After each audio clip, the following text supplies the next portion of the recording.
Hola, buenas noches, bienvenidos, es un gusto saludarlos, esto es Zona Franca. Vamos a hablar del invierno. Casi 400 de los 1.123 municipios que tiene Colombia se han declarado en emergencia por la temporada de lluvias. Esto quiere decir que una tercera parte del territorio colombiano ha sido duramente golpeado por esta temporada de lluvias a la que todavía le queda mucha fuerza. La capital y otros municipios cercanos realmente de Cundinamarca no han sido la excepción. Por ejemplo, recordemos la tragedia que ocurrió en La Calera, municipio vecino de la capital, donde por la lluvia fallecieron 2 personas durante este fin de semana.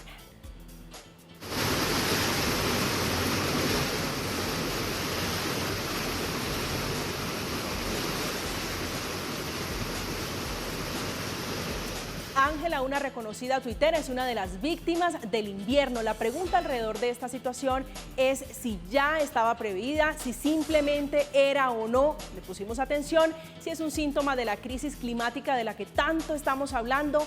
Queda más temporada de lluvias, ese es el tema de conversación hoy en Zona Franca. Los vamos a estar leyendo, escuchando lo que está ocurriendo en su región. Bienvenidos.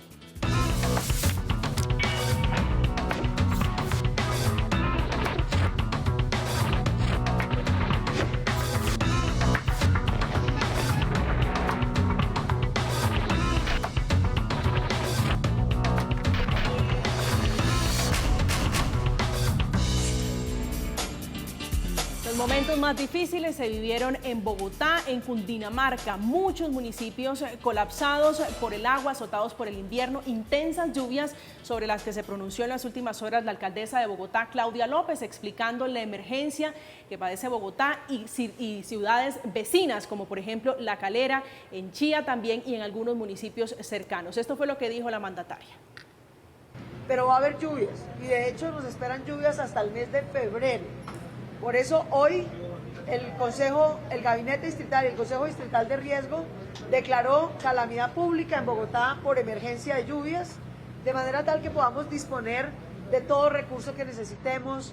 De momento estamos en la fase de dimes y diretes alrededor de quién tenía que responder por lo que ocurrió en La Calera, para tratar de entender más a gran escala lo que está ocurriendo con las lluvias, con el invierno, con la ola de lluvias. Está con nosotros Yolanda González, ella es directora del Instituto de Hidrología y Meteorología y Estudios Ambientales, que es el IDEAM. Doctora González, muy buenas noches y bienvenida a Zona Franca. Muy buenas noches, muchísimas gracias por esta invitación. Gracias a usted por aceptarla. Nos acompaña también la doctora Claudia Martínez, es directora ejecutiva de E3, Ecología, Economía y Ética, cuenta con más de 30 años de experiencia en desarrollo sostenible, financiamiento o cambio climático y nuevas economías, que es justamente el tema, doctora Martínez, lo que nos convoca hoy el medio ambiente. Buenas noches, un gusto siempre tenerla aquí. Muchas gracias y qué alegría estar acá, bueno, en unas circunstancias de gravedad en el país que realmente ameritan un tema muy profundo. Sí, señora. Doctora González, quiero comenzar con usted. ¿Qué tan grave es el invierno? ¿Qué tan grave es la situación por las lluvias en el país?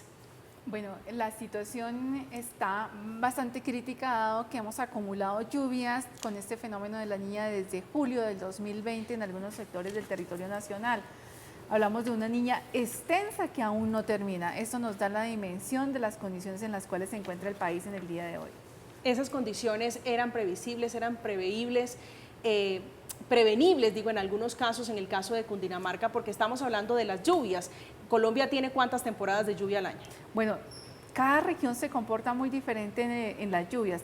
Acá hablamos de temporadas de más lluvias y temporadas de menos lluvias, porque nunca deja de llover en Colombia.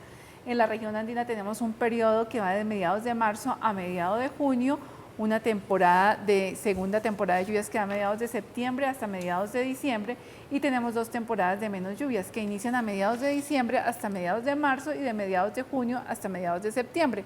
Vamos así con un comportamiento monomodal, 2 temporadas de menos lluvias y 2 temporadas de más lluvias. Región andina. La región pacífica llueve todo el año y sí tenemos algunos picos significativos en la zona norte, especialmente a inicios de año, y en la zona sur a final de año. La Orinoquia solo tiene un comportamiento de lluvias que inicia desde marzo, abril, mayo, junio, julio son los meses más lluviosos en la Orinoquia, y empiezan a descender las lluvias a final de noviembre y diciembre. La Amazonia tiene diferentes patrones de lluvia, y la región Caribe, en algunos sectores las lluvias se empiezan a sentir desde mediados de junio. Entre enero y junio no llueve tanto, pero sí tenemos unos periodos de lluvias entre abril, mayo, no tan fuertes como en el resto del país. Y el archipiélago de San Andrés y Providencia tiene medio año de menos lluvias y medio año de más lluvias que está asociado a la temporada de huracanes, desde junio hasta noviembre. Doctora Martínez, ¿cómo interpretar las lluvias? Digo, la sensación colectiva es, está lloviendo más, el tema climático es en serio. ¿Cuál es la lectura que hay que hacer sobre lo que está ocurriendo en Colombia en este momento? Sí, yo creo que eso es una pregunta fundamental, ¿no? Evidentemente, pues el IDEAM es quien sabe, pero yo hay veces creo que el cambio climático simplemente está observando, vamos, todos estos fenómenos climáticos de manera muy dura. Creo que el que ya no crea en el cambio climático, pues no está sintiendo lo que está pasando en el mundo. Y creo que más allá del niño y de la niña es poder interpretar qué le está pasando al planeta en términos de cambio climático. Y claro, yo creo que ahí es donde tenemos que ver cómo podemos reaccionar, porque le preguntaría yo a la doctora Yolanda, ¿uno puede reaccionar entre el niño o la niña prolongada? Nos preocupamos por las lluvias, pero también nos preocupamos por las sequías. Y finalmente van a ser cada vez más frecuentes y cada vez más intensas. Entonces, es un fenómeno en que nos vamos a poder adaptar, vamos a poder seguir siendo, digamos, un país que tiene toda la previsión para todos estos fenómenos climáticos que están pasando. Y otra vez, ¿qué es niño, qué es niña y qué es cambio climático? Yo creo que acá ya todo se está un poco revolviendo en un fenómeno mundial. No solo es Colombia, el mundo entero. Vimos lo que está pasando en Pakistán, vimos los incendios, entonces creo que es un fenómeno que todos tenemos que ver y el cambio global es significativo. Doctora González, hablamos de niña para referirnos a qué. Bueno, sí, yo creo que es esencial que los colombianos tengamos que aprender a convivir con la variabilidad climática. Todo el planeta habla del cambio climático, pero lo que nos está pasando ahorita es variabilidad climática y, como lo dice la doctora, con un incremento considerable con ese paraguas del cambio climático. La variabilidad climática es lo que pasa en el trópico y en Colombia se siente, sea niño o sea niña. Y la pregunta que hacía la doctora es, ¿y nos preparamos para el siguiente evento? Porque es que la neutralidad se redujo. Antes teníamos tiempos para pasar de un evento de excesos de lluvias a un evento de déficit de lluvias, y la niña es lluvias en excesos. Teníamos unos patrones que llovía muchísimo en la andina, no llovía tanto en los llanos, no llovía tanto en la amazónica. La niña se está haciendo sentir en todo el país. Ya cambiaron los patrones, la sentimos porque los huracanes se nos acercaron al archipiélago de San Andrés y Providencia, nos tocaron por primera vez la isla de San Andrés, nos llegó un huracán catastrófico a Providencia. La cercanía de los huracanes y el nacimiento de los huracanes al norte de La Guajira nos ha dejado una Guajira muy lluviosa.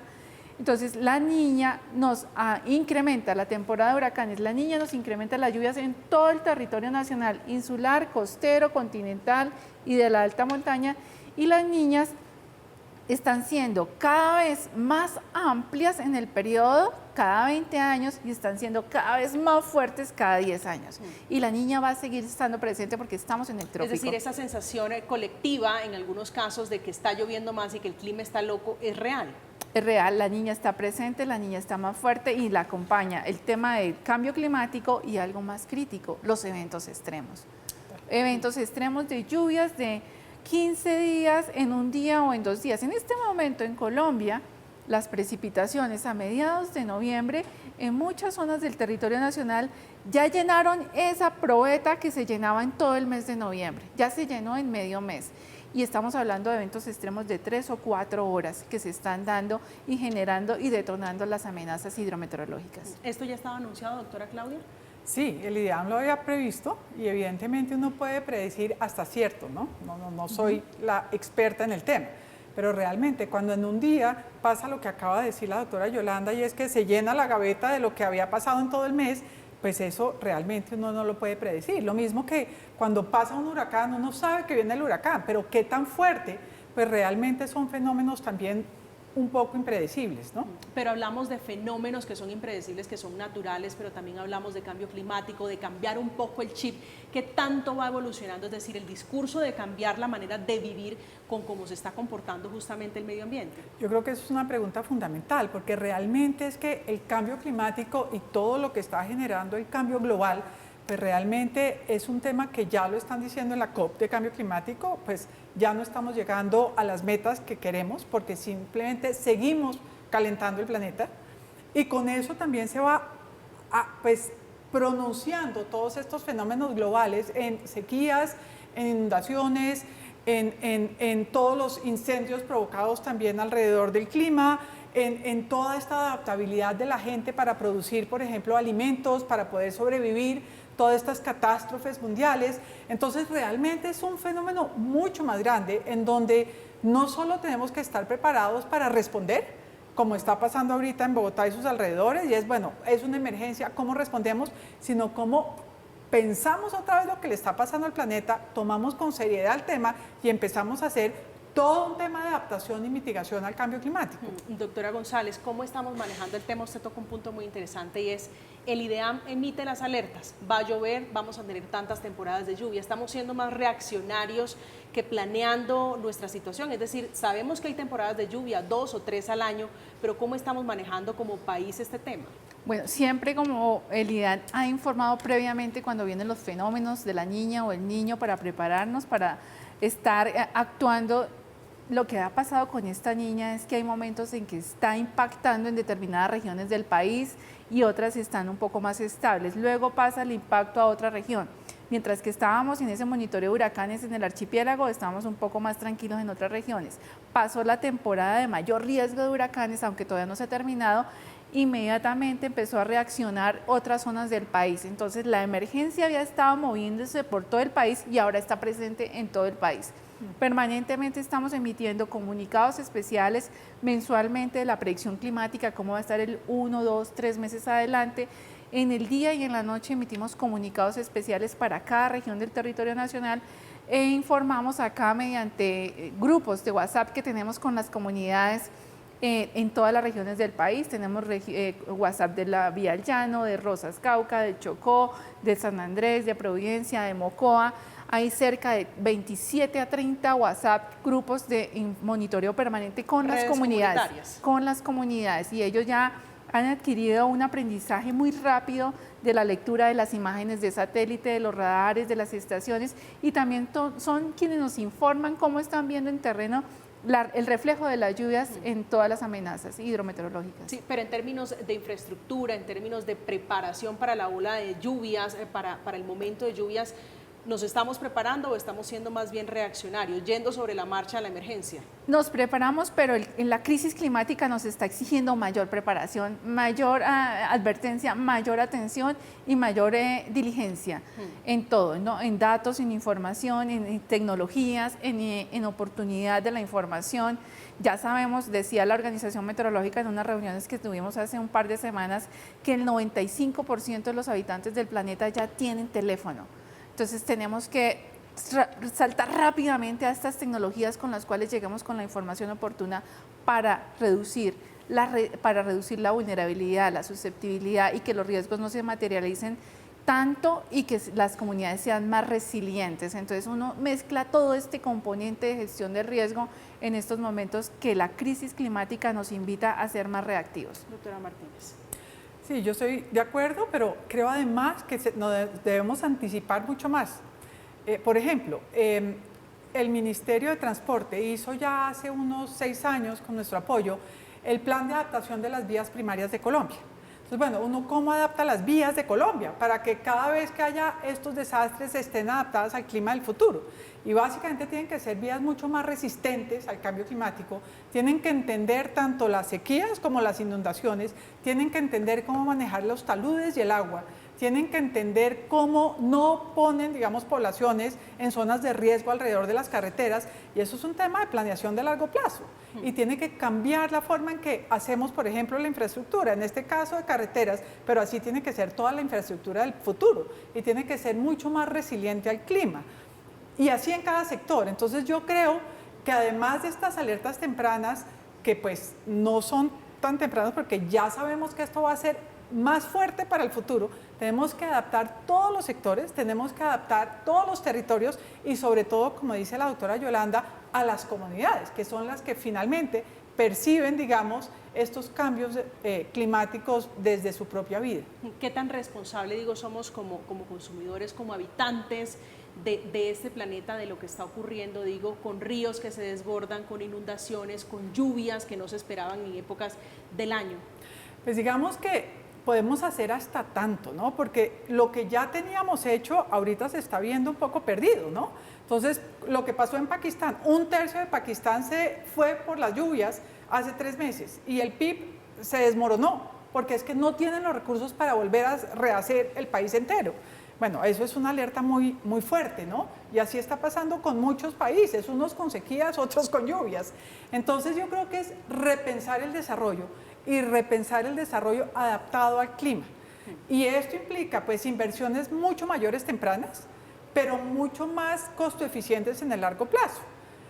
Y creo que ahí, cómo repensamos las ciudades y el clima del futuro, cómo repensamos la infraestructura y el clima del futuro, cómo repensamos la agricultura y el clima del futuro, tiene que ser un tema que empecemos hoy, y es lo que están tratando de hacer todas las COPs de cambio climático, pero con mucho más recursos iniciales para pues, prevenir todos estos daños posteriores. ¿Qué tan cierto es, doctora González, que en 40 años este es el año más crítico, más difícil, más duro en cuanto a lluvias? En el caso colombiano, ¿no? Sí, tenemos historia, bases de datos, así como analizamos las bases de datos de la NOAA de Estados Unidos, vemos que hemos tenido 3 niñas muy amplias, 73, 74, 75, 76, que tocó 4 años, parte del segundo semestre del 73, y luego pasó con 1998, 99, 2000, 2001.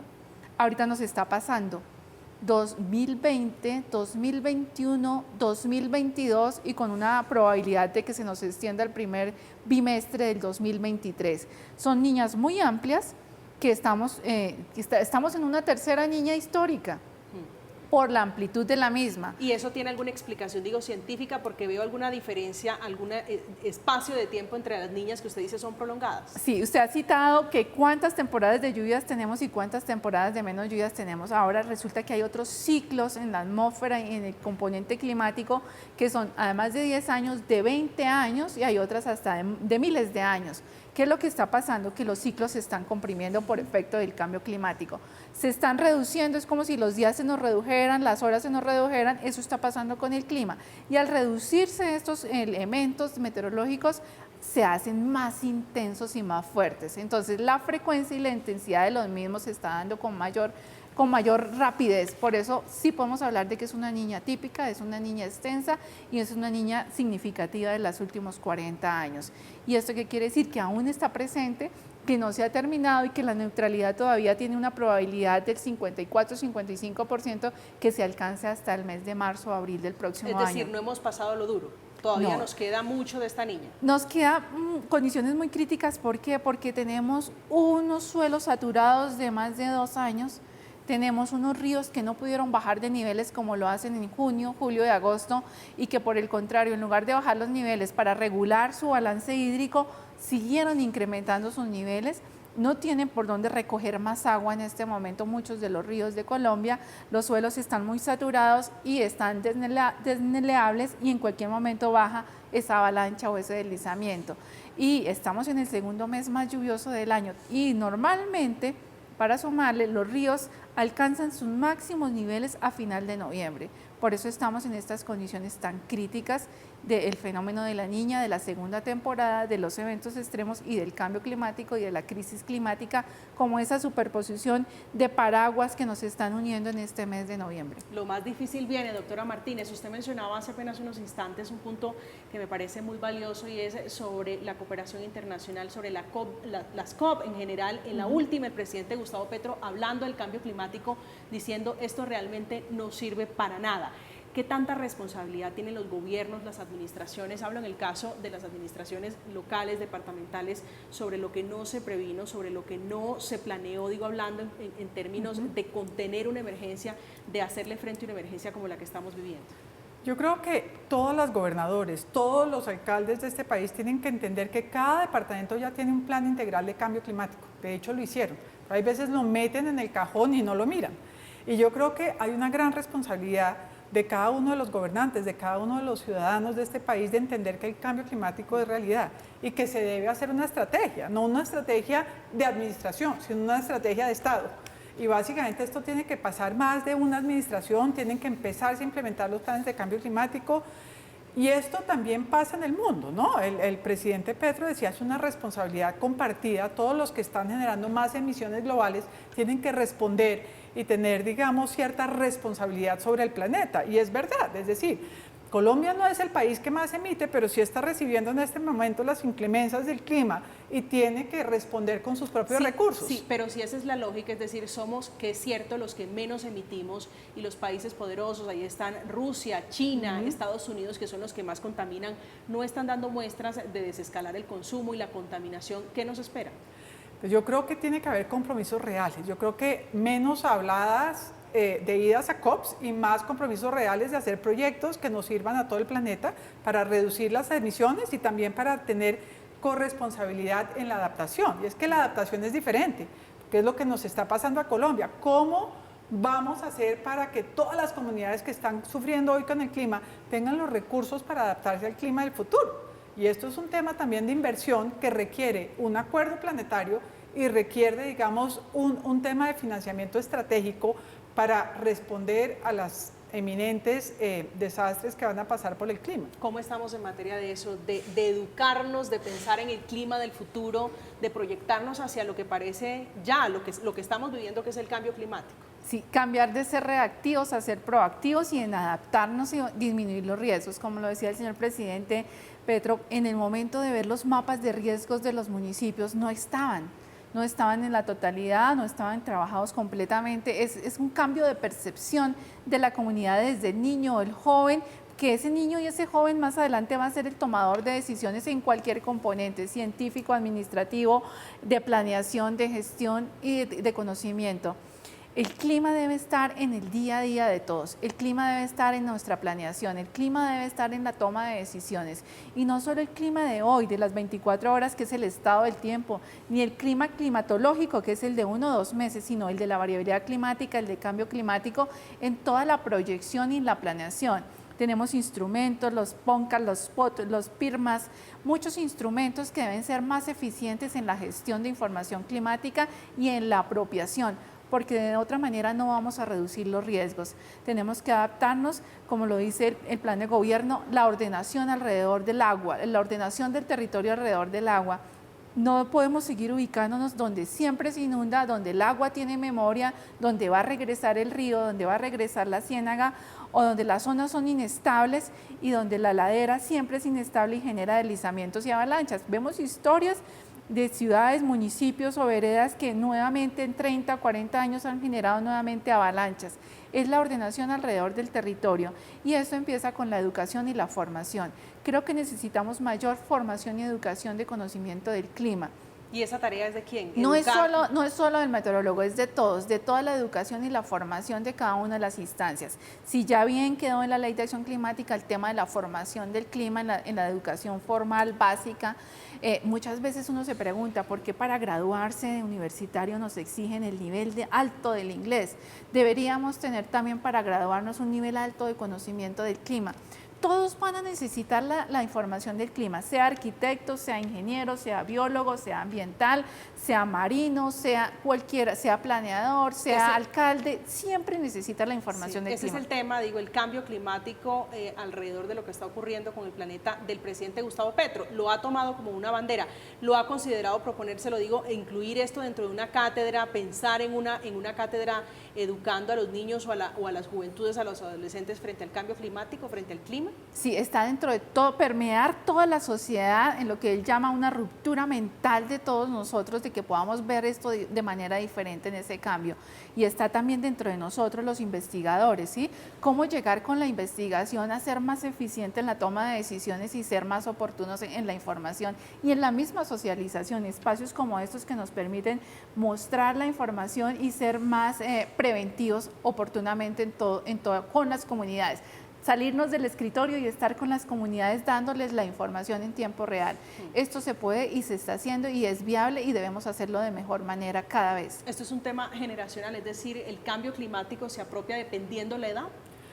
Yo creo que los jóvenes lo están entendiendo mucho más. Yo creo que, por ejemplo, nosotros hicimos el Plan de Cambio Climático de Cartagena, que en el 2014 ni siquiera hablaban del tema, ya se están dando cuenta que toca hacerlo. Y los jóvenes han tomado la bandera del Plan Cartagena competitiva y compatible con el clima y son los que han salido, digamos, a poner los temas en la mesa con sus propias comunidades. Entonces yo creo que los jóvenes también le están ayudando a entender a sus familias y a los mayores pero creo que ya es un tema del planeta, es que el que no entienda en ese momento este tema, pues no lo puedo actuar. Y yo coincido con Yolanda, digamos, el tema es cómo una ciudad, por ejemplo, como Cartagena, se apropia, desde el alcalde hasta todos los jóvenes de los colegios.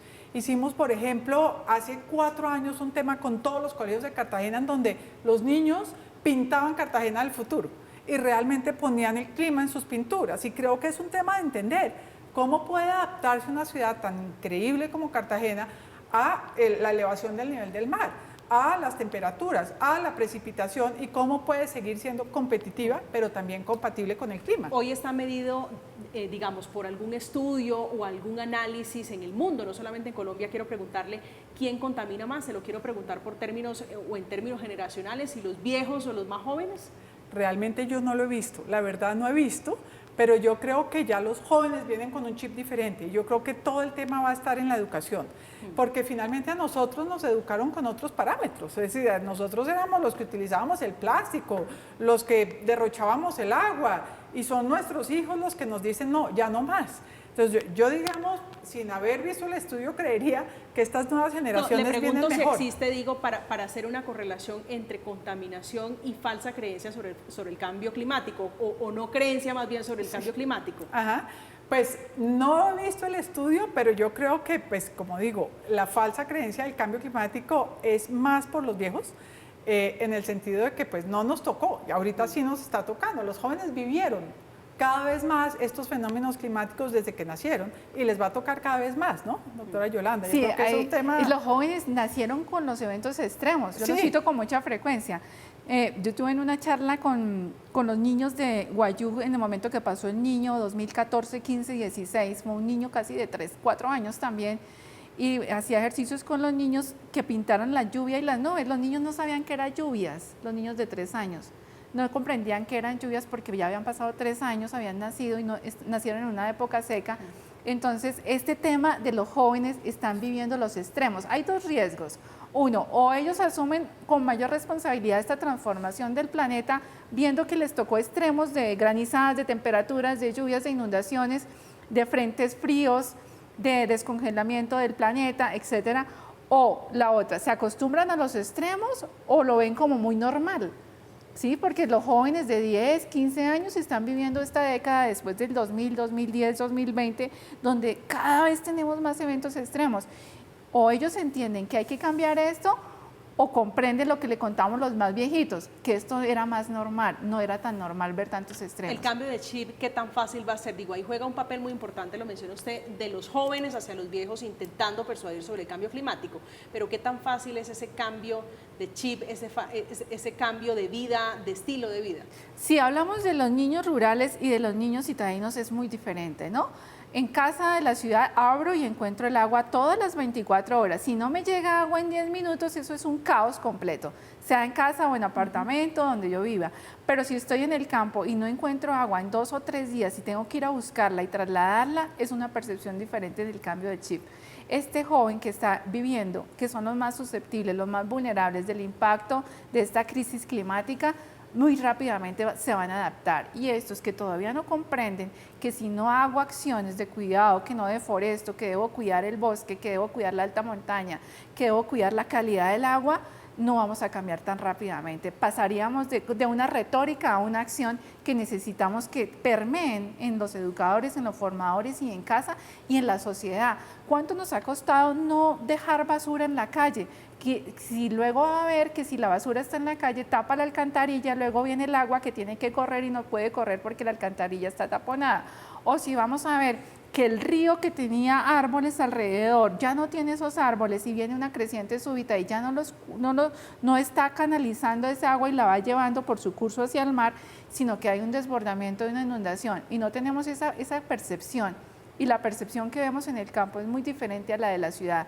Y como estamos volviéndonos más de ciudad que del área rural, porque esta crisis climática nos está volviendo migrantes climáticos, entonces a donde quiera que vayamos vamos a tener alguna emergencia, sea en excesos o en déficit. Entonces, ¿cómo adaptarnos? Y ese chip sí se debe cambiar rápidamente. ¿Cómo juegan allí los empresarios, los escenarios, digo, de poder, los escenarios económicos, porque entre otras cosas en esos escenarios internacionales se habla de cooperación, de dinero para aportar, para mitigar el cambio climático. Es muy importante. La semana pasada lanzamos la aceleradora de financiamiento climático en Colombia y básicamente es la unión de entidades financieras queriendo hacer lo que se llama en inglés blended finance o financiamiento combinado, porque resulta que los recursos concesionales que hay en el mundo hoy en día, los recursos gratis que dan los gobiernos, no alcanzan para la dimensión del problema y para financiar todo lo que tenemos que hacer en cambio climático. Entonces, tenemos que atraer al sector privado y tenemos que utilizar recursos mezclados o blended finance por cada peso concesional que dan los gobiernos internacionales, que dan las entidades filantrópicas que tenemos en el gobierno nacional. Tenemos que atraer muchos recursos privados para realmente abarcar esta emergencia. Y ahí también hay un tema muy fundamental y es ¿dónde están los proyectos climáticos reales, innovadores, que van a mitigar el cambio climático y cómo se van a financiar? Y realmente hay muchas oportunidades en proponentes de proyectos, en este momento inclusive en Colombia, como lo pudimos ver en la aceleradora, que pueden hacer el cambio. Si muchos países y muchas aceleradoras logran generar un portafolio de proyectos climáticos de envergadura, y logramos el financiamiento mezclado, vamos a poder empezar a solucionar el problema. Mientras eso llegue, el reporte no es bueno, el balance de los afectados por la temporada invernal no es el mejor, no es alentador. Se reportan en todo el país 250 personas que han fallecido, causando inundaciones también o derrumbes, casi el doble de todo el año anterior, cuando se registraron 126 muertes. A propósito de esto, la Unidad para Gestión de Riesgo también habla de 281 heridos, 53 personas desaparecidas, 496.000 personas afectadas que están pasando momentos muy duros, más de 5.858 viviendas destruidas. Estamos en Zona Franca, estamos hablando de la ola de lluvias, de la temporada de lluvias, de las afectaciones y las familias que están atravesando momentos difíciles. Los estamos leyendo con la etiqueta numeral Zona Franca, hablando del invierno, los estamos leyendo. Ya regresamos.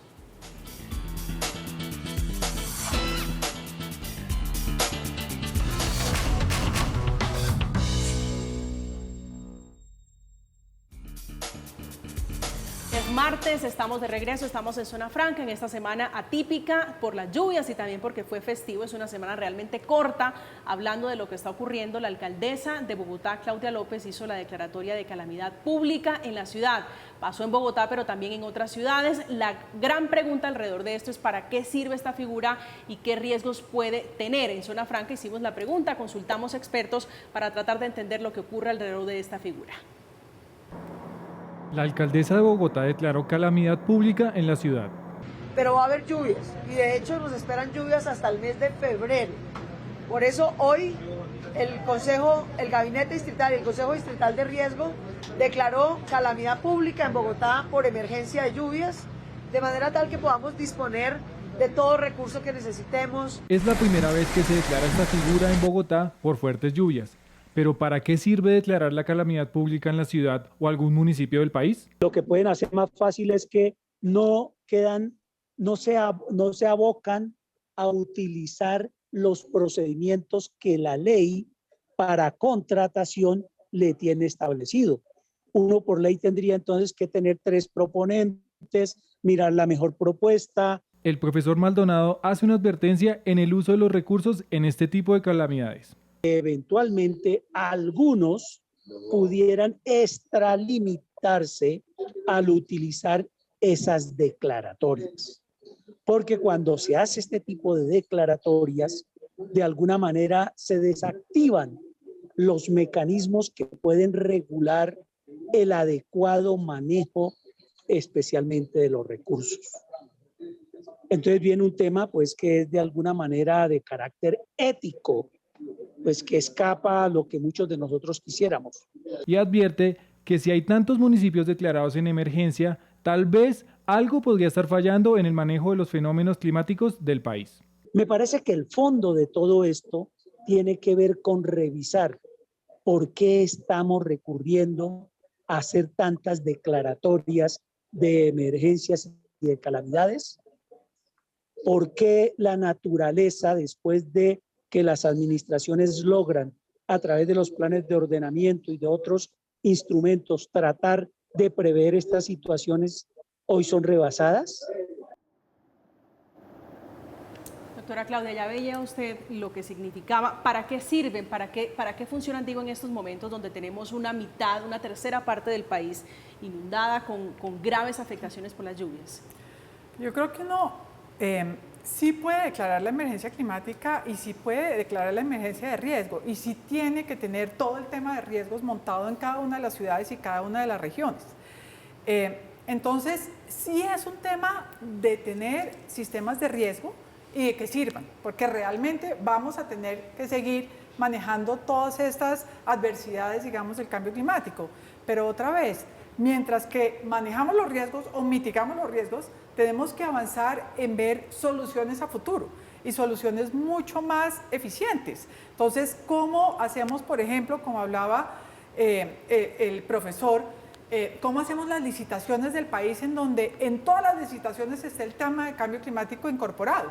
¿Y cómo hacemos licitaciones en donde todos los que sean contratistas tengan que tener esto dentro de la visión de sus proyectos? Otra vez, puede costar un poco más al principio, pero tiene mucha más solución al final. Entonces es un tema de manejar los riesgos a corto plazo y de manejar el cambio climático a largo plazo. Y ahí es donde el país tiene que ver mucho más lo que está proponiendo el presidente Petro, mucho mejor ordenamiento territorial, mucho más entendimiento de temas de agua, por ejemplo, mucho más entendimiento de cómo son las inversiones climáticas y mucho más tema de educación en general. ¿Cómo lo ve usted, doctora Yolanda? Bien, yo creo que hay muchas personas que están esperando la ayuda, que se les está atendiendo y estas normas facilitan llegar rápidamente a esas comunidades que han estado inundadas, que la casa no tiene techo, que están inundadas, que es deslizamiento de tierra, y todas estas normas le permiten al gobierno actuar inmediatamente y llegar más rápidamente. A todos nos encanta tener una casa bien protegida, a todos nos encanta estar abrigados, protegidos. ¿Por qué? Porque lo que viene más allá de los excesos de humedad también son los componentes de salud.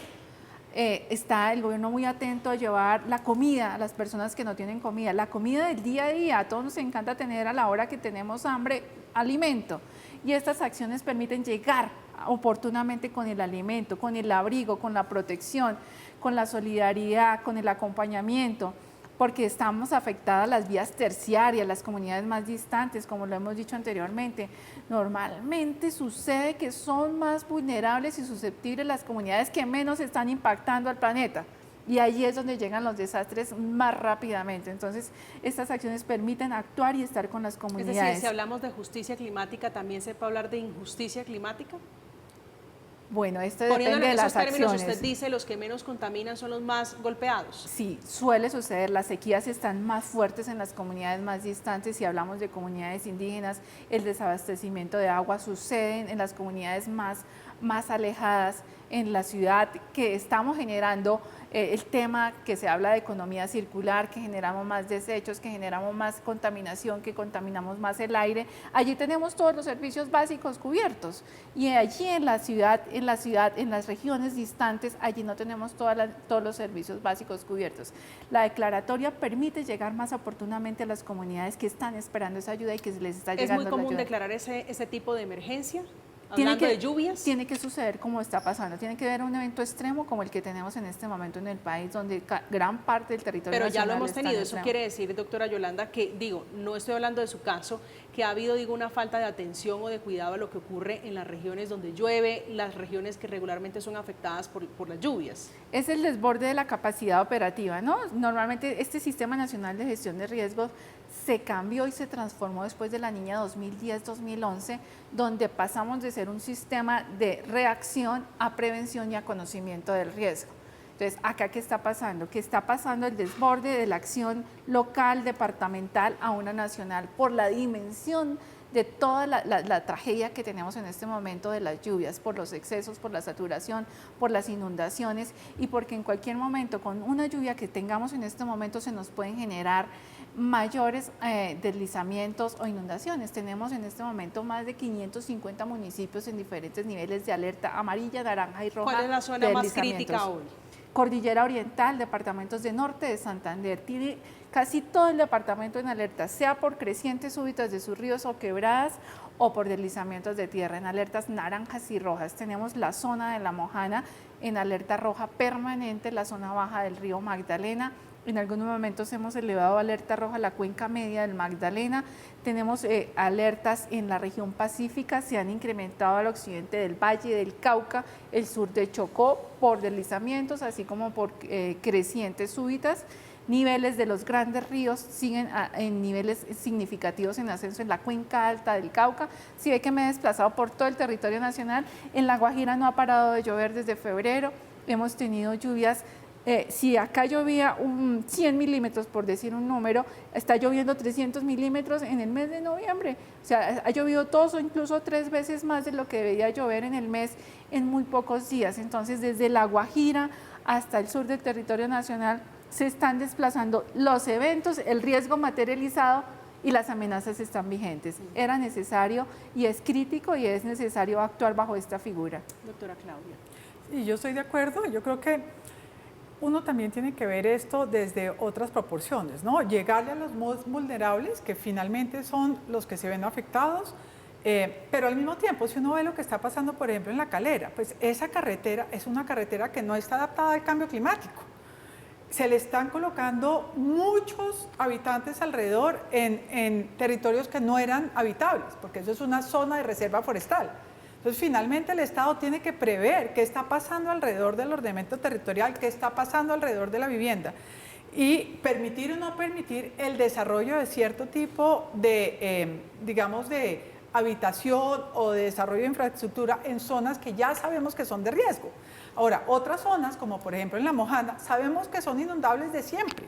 Bueno, ¿cómo adaptamos a todas estas comunidades a estos sistemas que siempre eran adaptables, ¿no? Porque las comunidades, por ejemplo, de Las Mojana, sabían que eran zonas inundables y cómo pueden vivir a futuro. Es que allá voy, doctora Claudia, es decir, sabemos que La Mojana se inunda siempre. Exacto. Y claro, con diferencia en el nivel o en la proporción de las lluvias y del desastre, este año es particularmente grave, pero es de todos los años. Entonces, ¿el tema es de planeación? El tema es de planificación, el tema es de ordenamiento territorial y el tema es de inversiones mucho más fuertes y más tempranas y más innovadoras para entender qué vamos a hacer en términos de la adaptación.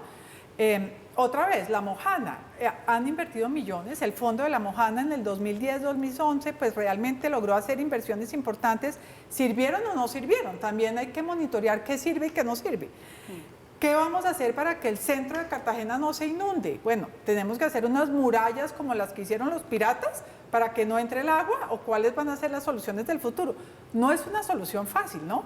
Y realmente amerita, digamos, un repensamiento. En Holanda, por ejemplo, decidieron no volver a hacer muros alrededor del Rin, sino entender que el Rin se inunda y que finalmente tienen que dejar que el río fluya y no hacer habitaciones alrededor del río, y están readaptándose un poco pensando en esta nueva mentalidad mundial, y es que nos toca adaptarnos y nos toca pensar como la naturaleza del futuro. Y ahí tenemos que adaptar toda la infraestructura y toda la forma en que vivimos y actuamos. Inviernos duros, sequías duras. Entonces, doctora Yolanda, ¿vamos a terminar las lluvias el año entrante, tipo marzo? ¿Usted me corrige? Este año seguimos con lluvias muy fuertes, por lo menos hasta mediados de diciembre. Puede bajar un poco la intensidad, la frecuencia, propio de la llegada de la primera temporada de menos lluvias. Enero se prevé que esté sobre lo normal. Eso no quiere decir que no tengamos días soleados y secos propio de enero. Febrero también tenemos muchos días soleados y secos, pero vamos a tener uno que otro evento de lluvias, y ya en marzo estaríamos entrando a la primera temporada de lluvias, es decir, que el receso lo vamos a tener entre enero y febrero en disminución de intensidad y frecuencia con lo que estamos viviendo en este momento. ¿Pero en qué momento se puede dar por superada la calamidad, es decir, todo lo que estamos viviendo hoy en el país por consecuencia de las lluvias? Bueno, la niña tiene un antes, un durante y un después. Empieza lo más crítico del después, de la recuperación. Se irán meses, se irán mucho tiempo, eso depende de las dimensiones con las cuales se tenga el diagnóstico y la atención, pero el después tiene unos tiempos muy diferentes de planificación y de atención. Entonces, las lluvias nos acompañarán lo que queda de este año. Puede ser que a final de diciembre tengamos una probabilidad de que baje la intensidad y la frecuencia. En enero tengamos un poco más de sol para que nos dé manera de maniobrar y seguirnos recuperando. y ya a mediados de en febrero es el segundo mes menos lluvioso del año. Entonces allí tendríamos también algunos impactos de algunas lluvias, pero no tan fuertes como las que hemos tenido en este momento. Es decir, nos debemos olvidar de la brisita de verano de diciembre. Bueno, ese solecito veranero va a ser intermitente. Va a ser intermitente, pero recuerden que hemos tenido, así con lluvias, hemos tenido periodos de 3 o 4 días muy soleados y secos.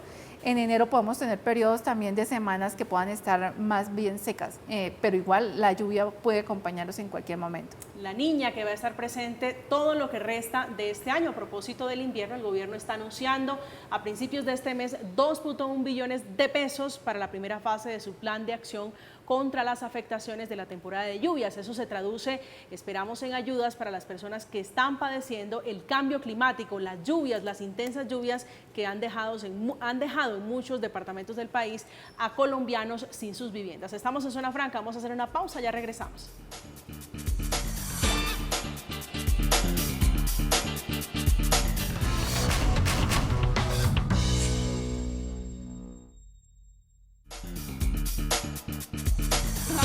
En Zona Franca, hoy hablando de las lluvias, hablando del invierno. A propósito de este tema, Cundinamarca fue uno de los departamentos y está siendo uno de los departamentos más golpeados. Hay muchos municipios, 72 realmente de los 116 municipios tienen alguna afectación. Además, han resultado damnificadas 5.000 personas y se han reportado otras 230 vías terciarias que están cerradas por deslizamiento. Doctora Claudia, su reflexión final sobre este tema, sobre el invierno, sobre el cambio climático y recomendaciones también a los televidentes de Zona Franca. Perfecto, yo creo que es muy importante entender que el cambio climático va a estar acá. Hoy hablamos del niño, de la niña, y realmente cada vez, como dice la doctora Yolanda, esto va a ser más frecuente. Nos tenemos que adaptar. Todas las inversiones que hagamos tienen que ser pensadas de manera muy profundas en la resiliencia del futuro. No podemos simplemente cambiar un techo de una vivienda, tenemos que pensar cómo va a ser esa vivienda adaptada al siguiente fenómeno climático. Tenemos que entender que esto es una unión de esfuerzos, no solo de las alcaldías municipales, de las gobernaciones, sino también de cada uno de los ciudadanos, de todo el sector privado y de todos los que vivimos en territorios afectados por el cambio climático en una unión de planeta. Doctora Yolanda, su conclusión final. Bueno, la ciencia está presente, la ciencia nos ha servido para salvar vidas, la ciencia debe seguir siendo fortalecida y ya no hablamos de modelos de 24 horas, 30 días, 60 días, 90 días, sino de 10 años, de 20 años y vemos que el tiempo pasa rápidamente y las decisiones para 10 o 20 o 30 años se deben tomar desde ya. Y el conocimiento y la ciencia se debe mejorar aún más con las tecnologías, con el conocimiento. Invitamos también a que tenemos una escasez de meteorólogos y de hidrólogos. Invitamos a estos jóvenes y a estos niños que están viviendo los eventos extremos que se motiven a investigar sobre el clima y que vayamos más allá de la gestión del conocimiento a la acción. La acción, ¿qué quiere decir? Que en cosas muy simples y muy elementales podemos salvar el planeta y podemos salvar nuestra vida. Doy un simple ejemplo. Reusemos, reutilicemos, reciclemos, no presionemos tanto al planeta, porque también tenemos una sociedad de consumo muy presionante al planeta. Sembremos, restauremos, protejamos y conservemos. Eso lo podemos hacer desde la casa, desde el parque, desde la vereda, desde la ciudad y desde el planeta. Y también les invitamos también a que usemos inteligentemente la información científica. La información siempre ha estado disponible para la toma de las decisiones. Y cuidemos el planeta, cuidemos nuestra casa, porque ella está reaccionando y está hablando fuerte y está hablando con más frecuencia y nos está invitando a que la cuidemos. ¿Vamos a tener niño, doctora Yolanda?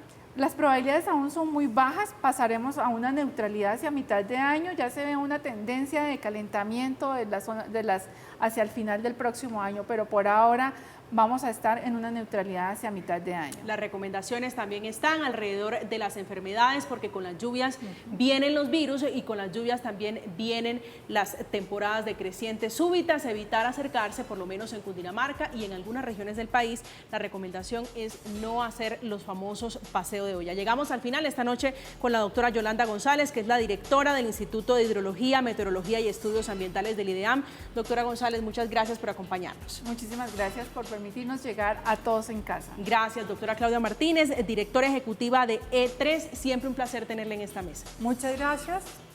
Y gracias a todos los televidentes. Gracias, llegamos al final de Zona Franca, hoy martes hablando del clima, del cambio climático. Como siempre, gracias, es un gusto acompañarlos, que nos permitan entrar a sus hogares. Que tengan una feliz resto de noche, que descansen.